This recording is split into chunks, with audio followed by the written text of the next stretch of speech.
What is up, everybody? Happy Friday. We got a great episode of Flippin Bats coming at you today. Panic or patience with all the remaining playoff hopeful teams and their percentage chances of making the playoffs. We'll go through all that, and I'll tell you whether I'm panicking or patient about that team. We also have one of my favorites, things that makes you go, We also got Immaculate Grid. We got Tail of the Tape. We got a lot of good stuff to talk about today, and Alex is losing it because apparently my was too hard, but let's get to it.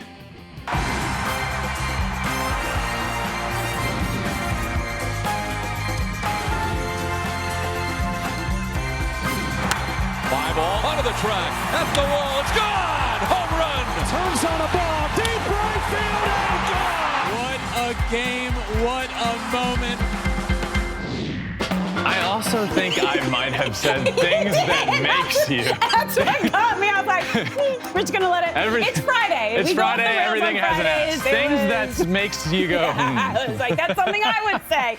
But wrong but strong is always the motto, and you just powered through, and that's all you can do. Happy Friday, everybody. This one's going to be a lot of fun, as Friday episodes sometimes just get off the rails. Yep. And we got things that make you go, which is always a fun favorite segment of mine. And we got Alex, just over a week left. It's crazy. Like 3 series left for every team, which I can't believe we're already at this point. Like we obviously have the top dogs already clinched a playoff spot, but I think the most exciting part are these little races. We got a couple divisional races. We have the wild card race, which is going to be crazy. So we're going to go through kind of these last teams that are almost in, have the possibility of being in, and you're going to tell me if you're panicking or if you're going to be patient for these last 3 series for these teams. All right, let's do it.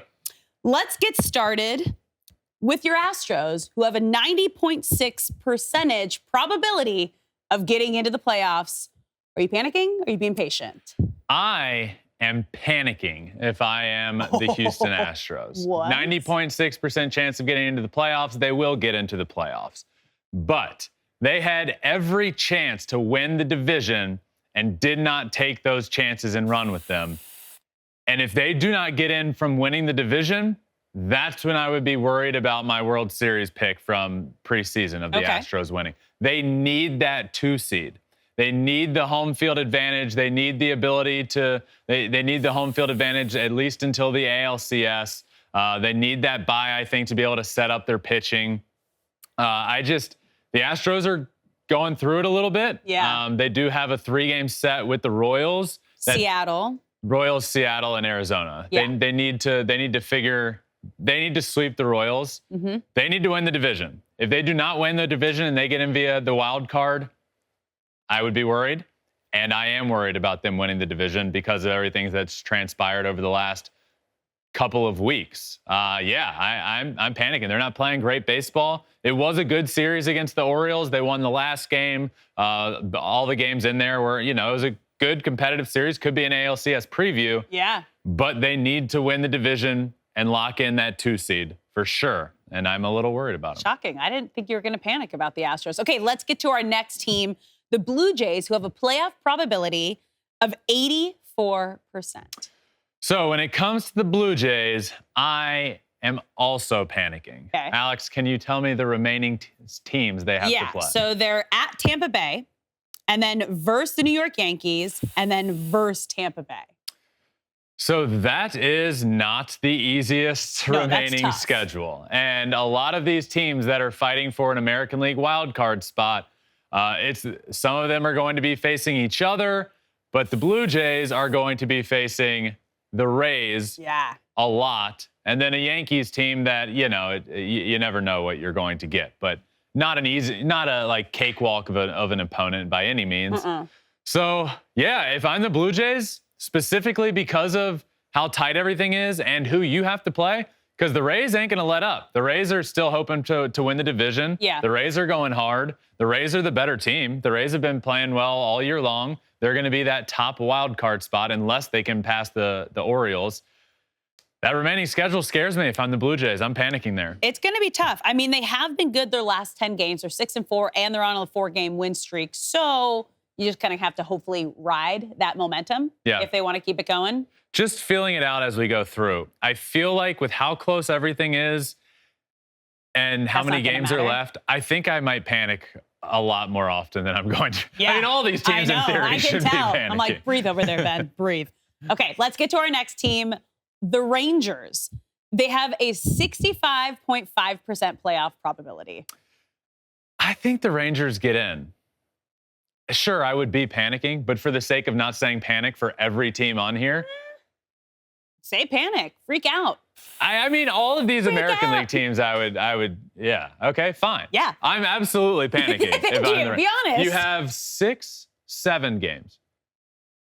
There's a lot of games left against the Seattle Mariners. 2 of their remaining 3 series are against the Mariners, and it's all going to come down to that. If you split, it's okay. If you lose it, you're done. You're going to be out because then you're not going to win the division. The Blue Jays will stay ahead of you. So a split is not what you want, but it would be okay. But unless they win, and unless they win more of those games, I just think this is all hands on deck. The schedule makers, as I said yesterday, deserve a lot of credit for how this all played out. This is crazy.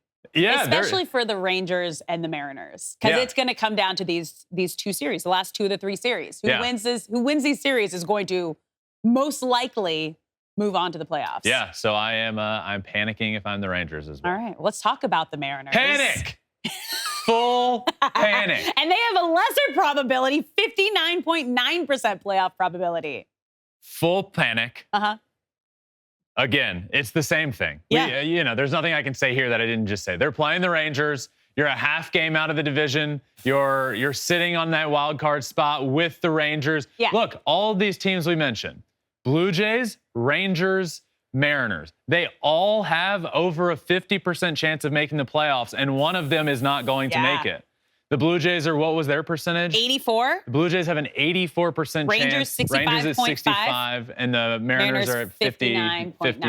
And one of them is not going to make it. Yeah. And the fact that the Blue Jays are as high as they are, even though it's as close as it is, I think they should all be like 50-50. Yeah. Make it all. Well, technically it shouldn't be because 2 of the 3 will make it. So obviously it's better than 50-50 odds. They should all have a 75% chance of making the playoffs right now is where it should be. And they should all be panicking because any loss right now essentially feels like the end of your season. Every loss from here to the end, if the Mariners or Rangers or Blue Jays have a loss, it's just going to feel like, well, that's it. It could be. That's it. But and it is. Very well could be. Yeah. So I'm panicking. All the American League teams. Is that the last American League team? That's the last American League team. Panic. All of them. Okay, let's move to the National League. Okay. The D-backs have a playoff probability of 84.7%. They made a huge jump in the last day or 2.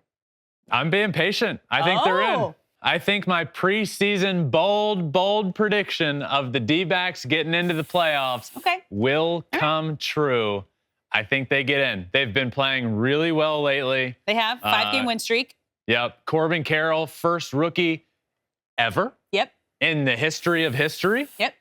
To go 25-50 in a season. MVP CC. Big fan. Big fan. Friend of the pod. Obviously, if there's one team that I picked to not pick, I will say it's the D-backs. I think they're in second. They've been playing really well. Their last 3 series, Yankees, White Sox, Houston. How you feeling about that? White Sox love. Yes. Yankees, you never not know. great. Astros don't love. No, because they're going to beat up on playing for their lives. Yeah. I know. I'll stick with patience. Yeah. Okay, let's move on to the Cubs, who have a 45.9% playoff probability right now. Yeah, I'm panicking. I worry. Yep, I worry. Okay. No, I worry about them. I worry. Justin Steele the other day coming off a really tough start on Wednesday against the Pirates. They needed him, not just, that cemented, that was the end of the Cy Young conversation, but they needed that win. And pitching scares me a little bit. 3-7 their last 10 games, not great. 3-7 in their last 10. Yeah, I'm panicking. It's there for the taking. Yeah. But man, it hasn't been pretty lately. And their last 3 series versus Colorado, at Atlanta, at Milwaukee. Yeah, Atlanta and Milwaukee is not going to be. They got to do their damage. They have to sweep They have to sweep Colorado. Did you say it's at Colorado or home? Home versus Colorado, at Atlanta. That's at good. Milwaukee.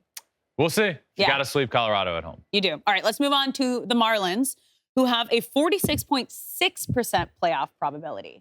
Panic. Okay. Absolutely panic. You're on the outside looking in. Yep. So it is no longer at this point in your own control. No. Because, all of these teams for everybody above you is win or lose, win or go home, it feels like. So there's no let up. There's no controlling your own destiny when you're on the outside looking in. They have, I believe it's a fairly favorable schedule. What is it? Versus Milwaukee, at Mets, at Pittsburgh. Yeah. Okay. So, yeah, I mean, if they can handle their business, I think there's somebody in front of them will drop a couple games and you're able to get in. And they got Jorge Soler back. They do enough offensively. I don't think we've talked enough about the Josh Bell pickup for them, and he was not good in Cleveland, but he's been huge for them in that lineup. Jazz Chisholm, put some bubble wrap on that guy and let him go play because that lineup needs him, and he is so much fun. And when he's in that lineup, it makes them totally different and more dynamic. The loss of Sandy Alcantara sucks. Yeah. But to be honest, the Marlins weren't here this year because of him. He was not having the same year that he was having as a Cy Young winner the year before. It's those other young arms that have really stepped up for them. I think they can do it, but I'm obviously panicking because they're on the outside looking in. When you say Jazz put bubble wrap on him, I could actually see him like fashionably wearing that and have it be cool, and it would start a new trend. Yeah, he would look great. I'm into that. Okay, we got one more team, the Reds, a 20.7% playoff probability. Are we freaking out? I'm so disappointed. We're freaking out. The Reds on Wednesday had it against the Twins. It was such a big game for them. A home game. Hunter Green went out and punched out like 100 guys in his start. He ended up with, I think it was 14 punch outs. Yeah. He was throwing 101 miles an hour out there. I mean, he was dominant. And they were dominating that game, but the Twins just stayed in it. And then the bullpen blew it late.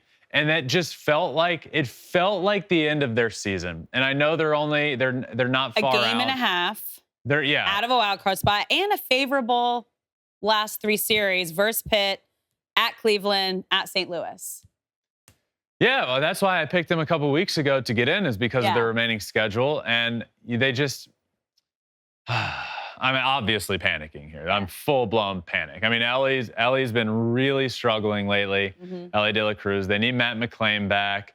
They need, the pitching staff. Hunter Green over the last 4 starts has looked really good, but the bullpen is a problem. Alexis Diaz blowing the save the other day on Wednesday. The bullpen's a big problem. This has been a successful year for the Reds, but nobody wants to hear that, right? There's nothing worse than hearing you overperformed what you're supposed to. No, they're young. They had the most exciting rookies in the league, group of rookies in the league. Great. They should have made the playoffs. They should have. And I don't think they're going to look back. Could that be a rookie thing? Absolutely. This is their first time in this situation. Absolutely. First time having this experience. And that's why experience matters. Yeah, and that could be an Ellie thing. Ellie could be trying to do too much right now and trying to carry the team. It absolutely could be happening because of the rookies. I'm just saying I can't look at this season. When this season's over for the Reds, I'm not going to look at it and say, well, they weren't even supposed to be there, so great. No, I will say the future is here for the Reds. Yeah. And this was exciting to see. The future is bright, but they didn't take advantage of what was right in front of them. Hopefully they learn from that. And this is, again, assuming if they don't get in. Yeah, they still have a 20.7% probability. Some would say that's less than a quarter of a chance of getting in. It is, Some might say but you're saying there's a chance. I just think if they were able to get in, I think that does so much for their growth and development. Will they win the World Series? No, they won't, Alex. But if they can get in. But also for this feeling of not wanting to be here again and blowing it at the end of the season can also be a good lesson moving into next year. I disagree. You got to be able to get over that hump, like with the Braves with the Dodgers. They couldn't get over, and then they got them up 3-1, and then they blew the lead. And then it's in your head of we can't get over that hump. And then they were finally able to do it. And then the next time they played them, they did it again because they know they can do it and they've been there. Right now, it's okay, we're on the doorstep, but we're crumbling. We're falling They're apart. rookies, though. This is the first time they're experiencing this. They're adults. They're 20-some-year-old men. Time in the big leagues. I agree, but you could learn a lot from getting into the playoffs, and you could also take the rookie conversation in a different direction. They're too young to even know what they're caught up in. They're just going out and having fun and playing baseball. I would love to see the Reds get in because I think it would do so much for their growth and development of these young players. And I'm worried they're going to be on the outside looking in. But again, there's always things you can take. And of course, there's a lot of positives from this season. I'm a big fan of the Reds and what they're doing going forward. I would just like to see them get in. I'm panicking about this team, though, and whether they do get in or not. All right. All right. That's panic or patience. All right. Let's move on. All right, it is time for Immaculate Grid. Ben will have 90 seconds to guess 9 players. Can he go immaculate is the question. I have my doubters out there today, Alex. I know, I'm hearing people it. that are strongly doubting it. 6 out of 9 was the... Over-under was set to 6 out of 9 for me today. So we'll see. We'll see who these teams are in a second as well. Yeah, let's get the grid on the board. See what we're working with here. Okay. All right. Rockies, Kansas City, 3,000 plus strike. 3,000 career strikeouts. There we go. Mets, Braves, Dodgers. Okay. Get 90 seconds on the clock. Ready, set, go. Okay. So Rockies, Mets is Jose Reyes. Royals, Mets. Ugh.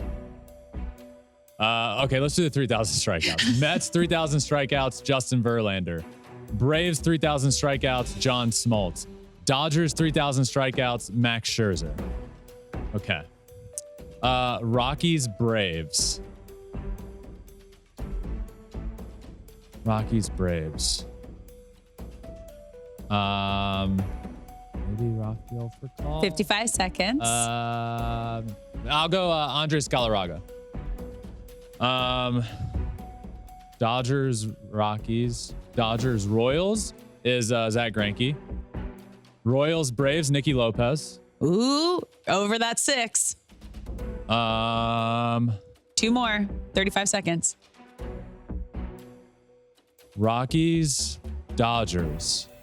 Rockies, Dodgers. Royals, Mets. 20 seconds. Who is that pitcher? Left-handed pitcher. 9 seconds. Anderson. Tyler Anderson. Tyler Anderson, Rockies, Dodgers. Yeah, okay. All right. Not bad. Okay. 8 out of 9. I'll take it. Twice this week, 8 out of 9. Don't give me the buzzer. Wasn't immaculate. 8 out of 9 was pretty good. Not bad. No, Not the bad. double buzzer. Not bad. Yeah. Mets, Royals, Carlos Beltran. Yeah. And Avi. No? No. Oh. They're having too much fun with the buzzer. All right. All right, that was pretty good. Nice try. That was not the easiest grid. You went over what everyone thought you'd get. Yeah, that's a win. It's the relationships really helped me get there. Like I'm good friends with Nicky Lopez. I don't think Royals, Braves people immediately go to, though he just got moved. But my head immediately. Oh, Nicky. You knew. Hi. Oh yeah. All right. Well, let's move on to things that make you go, And our first one, Tommy Pham's comments on the Mets. This is fresh. Very fresh. Just came out in an athletic article, in an athletic article that Tommy Pham made some comments about the Mets by saying, out of all the teams I played on, this is the least hardest working group of position players I've ever played with. He did also add that he has a lot of respect for the work ethic of the team leaders, Lindor, Alonso, and Brandon Nimmo. But least hardest working group of position players I've ever played with. It just feels Tommy Pham's always stirring stuff up. There's always something. And this, he's certainly allowed to say it. It's just always good for us.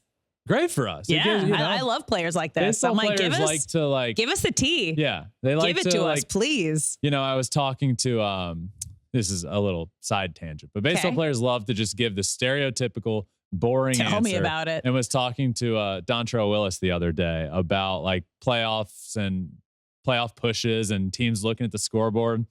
And he was like, we are looking at the scoreboard every second. Oh, yeah. And then when asked, it's, we're not concerned about what other teams are doing. We're worried about ourselves. And he's like, no, you're not. So like having players like actually come out and say things, whether, Tommy Pham's done, the fantasy football slap last year, like there's a lot coming out from him, but to come out and say this, just rather eye-opening comments to make about the Mets. And this was a conversation I think he had with Lindor, and now it ended up in an Athletic article about how it all came crashing and burning down for this almost $500 million payroll. Yikes. Yeah. All right. Our next, it's actually things that make you go, oh, or kind of want to cry. Brusdar Graterol pitching in front of his mom for the first time as a major leaguer. This was a really, really cool moment. Yeah. And it gives me goosebumps even thinking about it. But Brusdar Graterol, relief pitcher for the Dodgers, came in the game. His mom was in the stands, and he gets the final out of the inning, and all of the emotions come out and hits him as he's walking off. Tears coming out. There's a split camera of him and his mom showing. And it's the first time his mom has ever seen him pitch in Major League Baseball. In fact, it's the first time in 7 years that they have seen each other because of, things going on in Venezuela, and it just hasn't been able to happen. And for her to be in the stands there and get to see him pitch, and for him to be pitching in a major league game, get the last out of an inning, and then within 5 seconds, it all hits him. Yeah. I got goosebumps right now. I know. I really do. I don't know if you can see them. These cameras are pretty incredible. So you might be able to see Zoom my in on your arm goosebumps on here. But it is, it's really cool. And that was a really special moment. And I'm really happy that I thought everybody did it. I thought everybody handled the situation great. Obviously, Brusdar let the emotions hit him. The camera crew to have that ready and the split screen and everything there. And then Dave Roberts in the dugout, just as he was getting in the dugout, just brought him in, and they like cried on each other's shoulders in the middle of the game. It was an awesome moment. And it just makes me smile. Did you see the video of when he actually got to see her at the airport? So he went to pick her up from the airport. And that was like the first time that he saw her in 7 years. And they're both just hysterically crying in the airport. The Dodgers have it on their social media channels, but it is the whole experience. I mean, I can't even imagine not seeing your mom for 7 years, and then to have a moment like that, and just knowing everything that she sacrificed. It's what he talked about, and just how special it is. Yeah. To have her here is extremely special. Yeah. All right. Now back to things that make you go, Oh, you do here's have the it. video of Here it. it is. Oh, I'm going to cry. Yeah. Seeing his mom Look for at the how first big time you are, my love, she said. in 7 years. And then this is awesome. Look at that. Oh my gosh. Hysterically crying. Yeah. Hysterically crying. A reunion. This is awesome. What a cool story. You look beautiful. Like she just keeps telling him how great he looks and how much she loves him. Yeah. That is really cool. You're so big and beautiful, Poppy. What an awesome story. Yeah. Wow. Yeah. If you can see it, go check it out on the Dodgers social media channels. Yeah. All right. Moving on to our next things that make you go, Ronald Acuna Jr. hit 2 home runs on Acuna bobblehead night. Of course he did. I always feel like players like show out on their bobblehead nights. And was it this year or last? Cal Raleigh came on. I think it was early this year. Cal Raleigh came on, and the Mariners had a Cal Raleigh, big dumper bobblehead night, and he wasn't in the lineup for it. And I was like, dude, what the hell? You're not in the lineup for your bobblehead night? And you could see it in his face. He's like, yeah, I wasn't happy about that. And it's good, rightfully so. Yeah. But Acuna has a bobblehead night. I think it was the first pitch. First pitch, he hits a homer, ends up hitting 2 homers in the game, just marching closer and closer and closer to his MVP award. And it's cool. I love when stuff like that happens. There's the bobblehead. It was of the bat flip. It's a bat flip. That's You need great one of those. bobblehead. I do need one of those. Hey, Braves, can I have a Ronald Acuna bobblehead? Can you send please? us 2 of those? Please. Please. All right. Moving on to our next things that make you go, Rockies fan dressing up as Steve Bartman. This Rockies fan doesn't just dress up like Steve Bartman. He looks like Steve Bartman. It's a full character transformation. He did a great job. I feel like most everybody knows the iconic Steve Bartman look from down the left field line at Wrigley during the playoffs, and the blue hat with the headphones on and the turtleneck. And this guy, at the Rockies game, they were playing the Cubs, showed up behind home plate looking exactly like Steve Bartman. If you're watching, you can see the picture up, but yeah, he did a great job. Great job. A great get up. Not easy to find those. They're like old school headphones, a green turtleneck. Yep. It's quite the process to pull that together.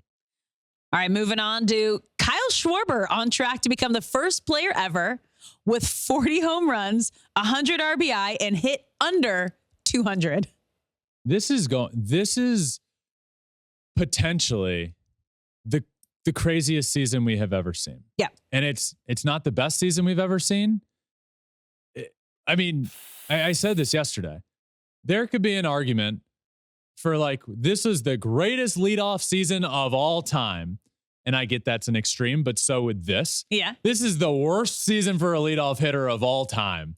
And you look up and he's I've never seen anything like, well, of course I haven't. It's never happened. Yeah. He's going to hit close to 50 homers, driving over 100 runs, and not hit 200 on the season. It is the least stereotypical leadoff season. That's what he's either hitting it out of the ballpark or he's getting out.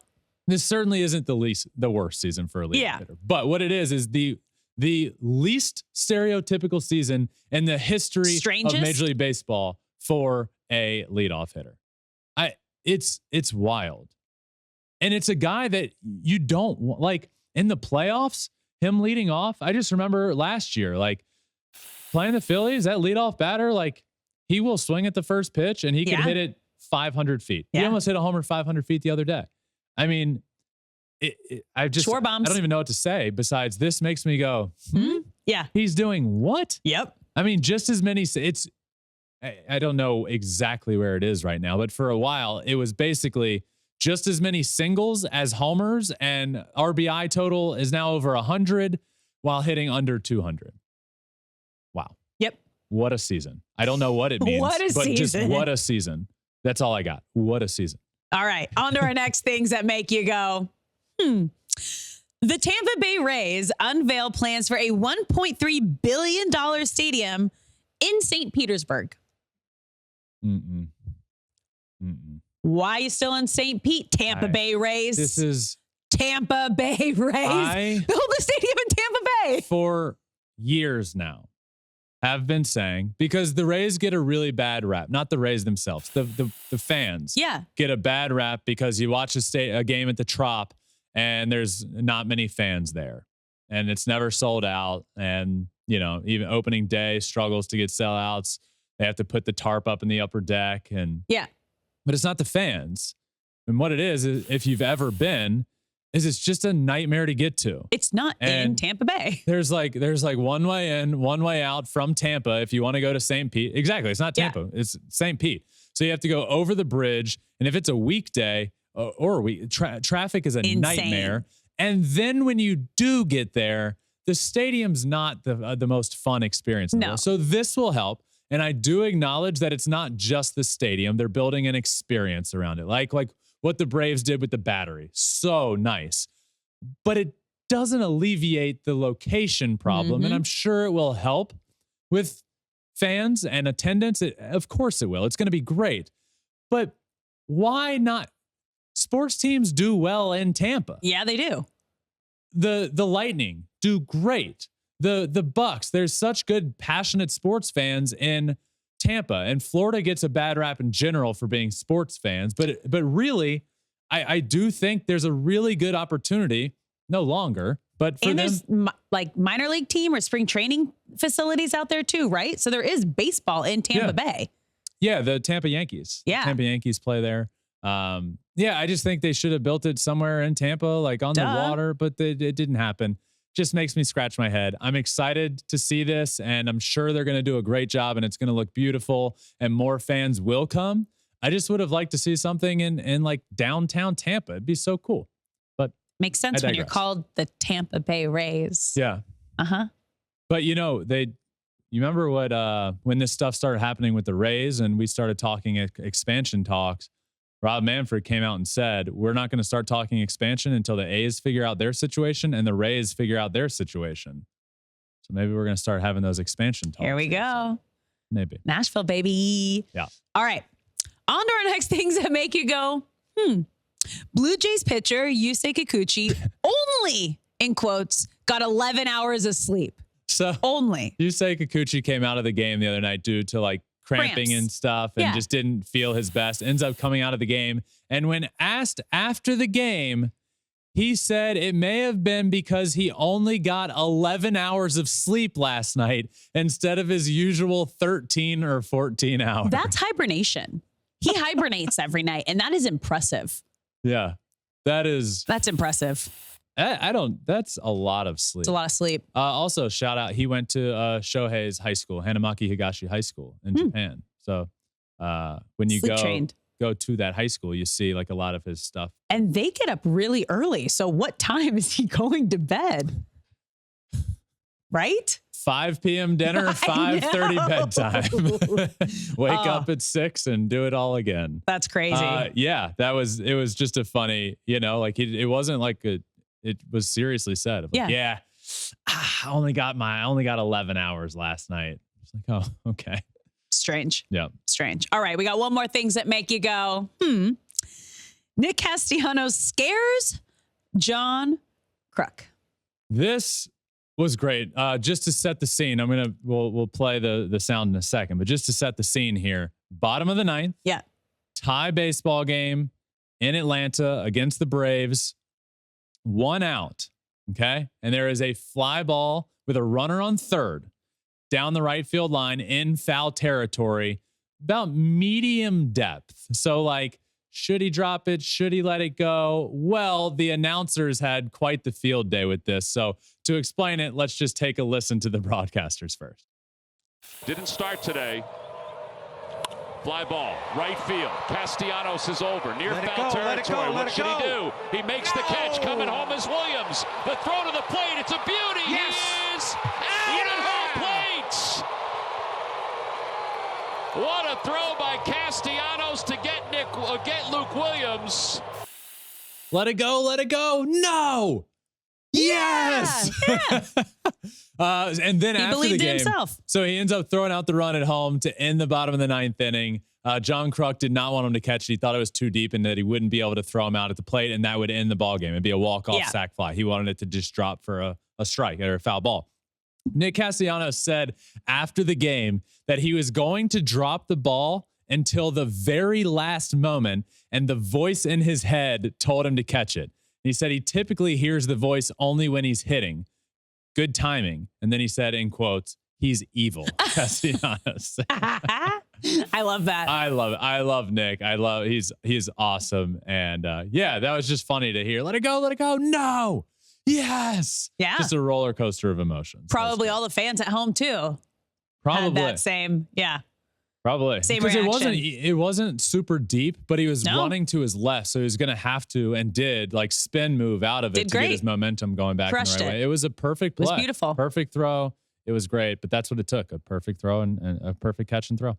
That wraps up things that make you go, and leads us to our tale of the tape. Rangers against the Mariners, which is a battle for the AL West. Both of these teams have the exact same record right now and play each other 2 of their last 3 series of the season. So it comes down to this. Who wins these series will most likely be moving on and making it into the postseason. So Ben and I are going to go through, pick which offense, defense, manager, starters, and bullpen we think is going to have a better series. So let's get started with the offense. Who you got? Rangers for me. The Rangers have a great offense. They have all year long. It's been one of the better offenses in baseball. Seager and Simeon at the top. For me, it's hands down the Rangers. Yeah, I also took the Rangers. Now that they have their guys back and healthy, they have a more complete 1 through 9 lineup. You mentioned Seager, but they also just got Josh Young, Adolis Garcia back. And numbers-wise, they're top 3 in the league in almost every offensive stat. There you have it. So, Rangers. Defense. Who you got? Defense, I went with the Rangers. I've talked about it, but I really like what Julio's done out in center field this year. He's become like an elite center fielder out there, which is really cool to see. But I just think as a whole, I think this is the Rangers. I think they do a really good job defensively all around. And Alex, I'm looking forward to hearing the numbers here. Yep. I also went with the Rangers, and they are actually top 3 in most of the defensive stats as well. Yeah. Their fielding percentage are second in Major League Baseball. Errors committed, they're second fewest in Major League Baseball. Third most double plays turned, and third best defensive rating. So again, anything can happen, especially when it's down to the wire. This last couple series of the season, everyone's got to show up. Yeah. Everyone has to show up. All right, let's move to managers. Who you got? I went Bruce Bochy and the Rangers there as well. Bruce Bochy's a legend and has won multiple World Series with the Giants. Been there, done that. Yeah. Turned this team, the Rangers, into a really good team this year. I love the fire. I like Bruce Bochy a lot. I also like Scott Servais, but he's not the managerial legend that Bruce Bochy is. So I went with him. Yeah, I also went with Bruce Bochy. I mean, as everything you just mentioned, but it's also, you can't pick against a guy who's a 3-time World Series winner, NL Manager of the Year, and what he's done with this Rangers team to keep them in the playoff hunt. I mean, obviously they had a pretty gnarly stretch where they almost blew it. Yeah. They're still kind of in it, but yeah, going with Rangers here. Yeah. Let's go to starters. Who you got? I'm going with the Mariners here. I love the Mariners rotation. I think this is what can help them and carry them through the playoffs. I still believe if they get in, they will be able to do some damage in the playoffs and have the potential to be a Cinderella type story where they could make a deep playoff run. And it's because of all those guys they have in the rotation: Luis Castillo, Logan Gilbert, George Kirby. They've been really good. So I'm going to go Mariners starting pitching. I also went Mariners starting pitching. I mean, it's hard when Texas lost 2 of their aces this season, and Mariners top 2 in a lot of the starting rotation stats. And when I went through looking at the probable matchups, Texas still hasn't said who's going Saturday or Sunday. Okay. So not too much to go off of here. Yeah. But yeah, going Mariners. Let's go to bullpen. Yeah, I see where this is going. We're going to have all the same picks here. The Mariners bullpen is really good. The Rangers bullpen is really bad. And thus I picked the Mariners. Are you alive over there? Kind of. It's okay. I was like, please take the camera off of me so I can take a sip of water. I also went with the Mariners for the bullpen. Great. Yeah. The Rangers stink. I know. The bullpen's bad. I know. Okay. I will give you this, though. I would like to take the Mariners on the road at the Rangers in this series if you're willing to take the Rangers. I'm willing. I won last week. I don't remember that. Yeah, you do. But did you win because you were sick? So who really I did win. Doesn't matter. I still picked it. Kershaw went great, which he told me I was crazy for taking. So I'll take the Mariners in this series. Let's go. I actually wasn't. Yeah, I know the Rangers have 3 of 5 for me, but I think the Mariners pitching is exponentially better, and I would pick them over the Rangers to get into the playoffs right now. So I'm taking the Rangers. I'm taking the Mariners in this series. Alex will be taking the Rangers in this series. It is in Texas and Dallas, Arlington.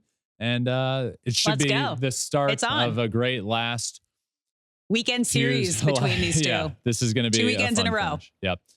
That does it. That's it. Tail the tape. Happy Friday weekend. episode. Enjoy the weekend, everybody. Saturday with Smoltz tomorrow.